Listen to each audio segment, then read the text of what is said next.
and I'm being very frank and quick about this. That I've gone through my existential moments where I didn't feel like uh, people understood me or anything like that, and have managed to be able to become a competent, civilized citizen.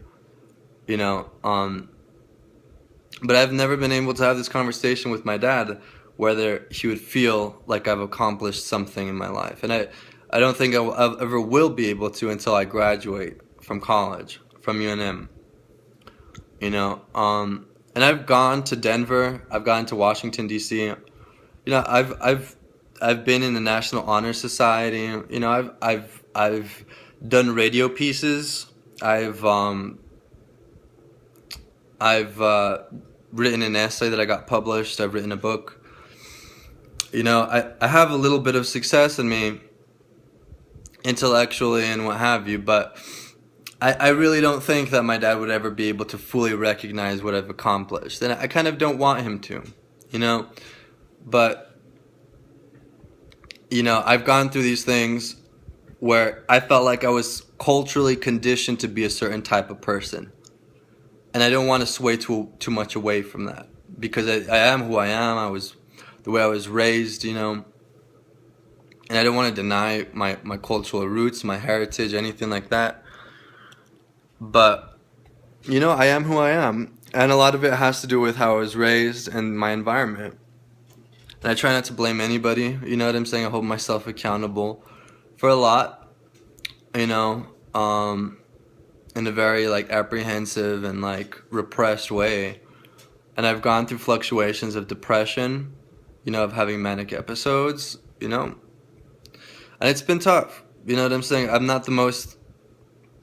a very competent intellectual human being, but I've gone through my things, and it's hard to be able to not have those things bubble up every now and then, you know.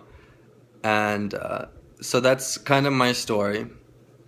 Um, I kind of didn't want to be too tragic, but I wanted to be frank.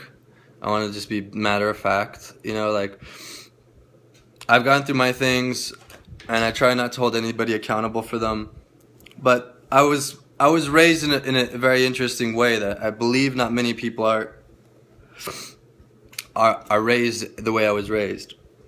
Like my dad, the way he raised me, it was like this. I was to be, the predecessor of his patriarchy. You know what I'm saying? And I was not feeling it, and I've still have managed to have my own ideological reasoning behind who I am and what have you. And it's hard to maintain these principles and values in a culture that seemingly likes to appraise patriarchal values and what have you, and being in a family like that. And it's been destructive for me, you know what I'm saying? It's hard to say that anything good has come out of um, the way I was raised in retrospect, but I think I was raised in a really wonderful, loving family, and they did what they could. But just the way culture is framed around being a risk taker, you know what I'm saying, being unapologetic or remorseless, or those are very desecrated virtues of the way I was raised. It doesn't do justice to the notion of the morality that I was embedded. But I was raised under these notions that I'm a man and I could do whatever I want and what have you, and I was willing to take those risks, And being a queer, and I knew I was gay at a very young age, or at least queer at a very young age. That it was gonna be tough, you know what I'm saying? And I went through a lot of self-hatred, you know, um, felt like an emasculated little guy for a very long time, and I felt like a lot of the impressions that I had to bestow on others was that I wasn't gonna be emasculated by others, and that was tough, And like I said, I've gone through jail and what have you, and all of these consequences I could easily attribute to my environment and the way I was raised. you know, but it's a very pragmatic, precarious thing, because in my family and society for that matter, you can't hold anybody else accountable other than yourself. You know, that is the general understanding you get from society. You have to pull yourself up from the bootstraps and all those connotations that come with that. And it's tough. It's really tough. You know what I'm saying? The way I look at it, my life has been more enduring than it has been endearing.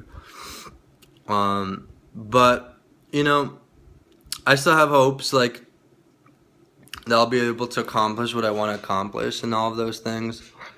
But I guess that's it. All right. So my name is Adrian Andre, and that was my experience. All right. Bye.